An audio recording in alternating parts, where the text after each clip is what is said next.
Thank you very much for the invite. My name is Martin Schulz, Senior Medical Director for Gene Therapy Platform here at the Rare Disease Medical Affairs team at Pfizer, and I feel very privileged to be working in such an exciting field as gene therapy, and I'm thrilled to be talking to you today and share some of what we hope to achieve here at Pfizer for people living with rare conditions using gene therapy.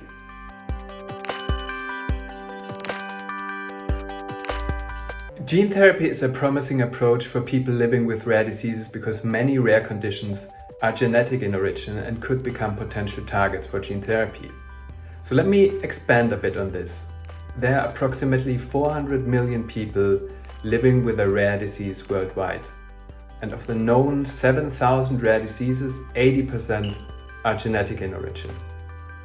Now, gene therapy holds great promise for these people, particularly because many of these rare disorders currently have burdensome, limited, or really no approved treatment options. Unlike traditional medicines or therapies, which require frequent administration and focus on managing symptoms and disease progression, the hope for gene therapy is that this is a one-time, potentially transformative treatment that delivers the healthy, functioning gene to the cells and thus addresses the underlying cause of the disease. However, while gene therapy holds great promise, it's important to point out that it will not be an appropriate option for all patients.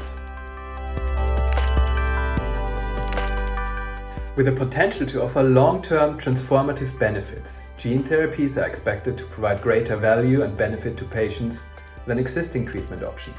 Now, for payers, this means that potential long-lasting benefits could reduce the ongoing cost of managing a chronic disorder, and that includes emergency hospitalizations and comorbidities that might develop.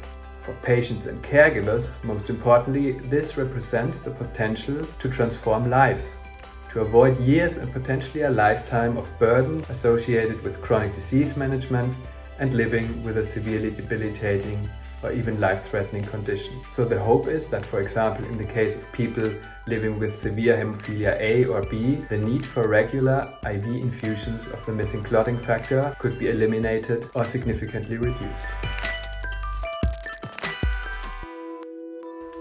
Now, listening to the patient voice and understanding the true unmet need from a patient perspective is crucial in rare diseases. We would, for example, always include patient insights to inform our clinical trial protocol development, the recruitment of the trial participants, and also to help us understand how to best communicate and educate about different rare diseases.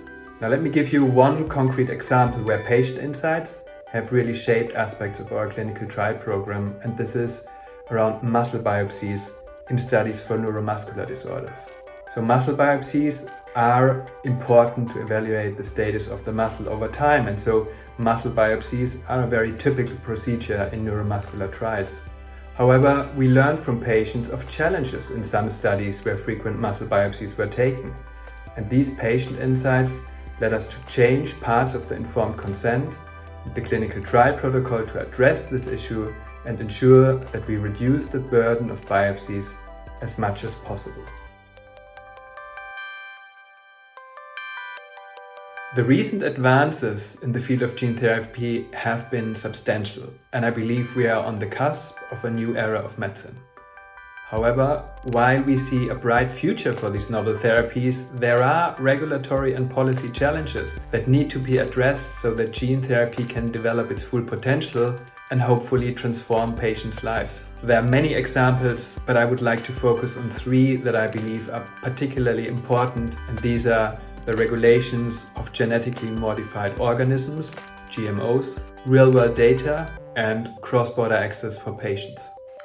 So first, let's talk about genetically modified organism or GMO regulation for gene therapy in Europe. So between 2014 and 2018, the number of new clinical trials involving an advanced therapy medicinal product like gene therapy increased by 32% globally, but less than 2% in Europe. And one important point that is contributing to this lack of growth and development is the complexity of GMO requirements in Europe. So GMO requirements are largely redundant and at limited value beyond the rigorous review that is conducted by the national health authorities for the authorization of clinical trials.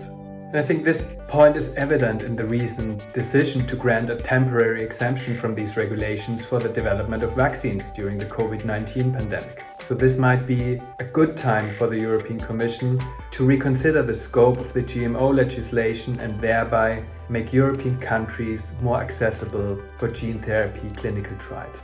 Now, the second topic I would like to talk about is real-world data.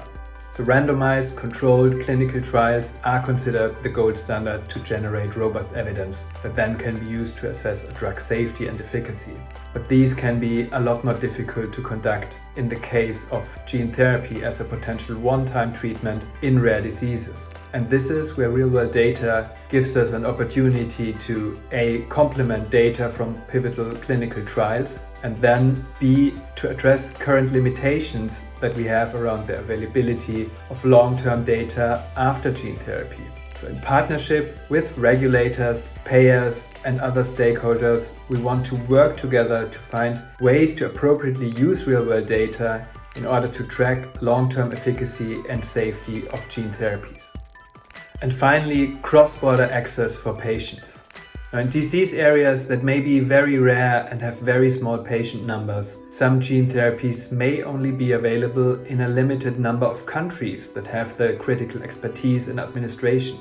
So even though in Europe we have the legal framework of cross-border healthcare, a number of potential issues need to be addressed for gene therapies. And these include not only reimbursement challenges, but also data sharing and the long-term monitoring of patients after receiving gene therapy treatment in another country. And this is important to generate the evidence that we need on both safety and durability after treatment with gene therapy.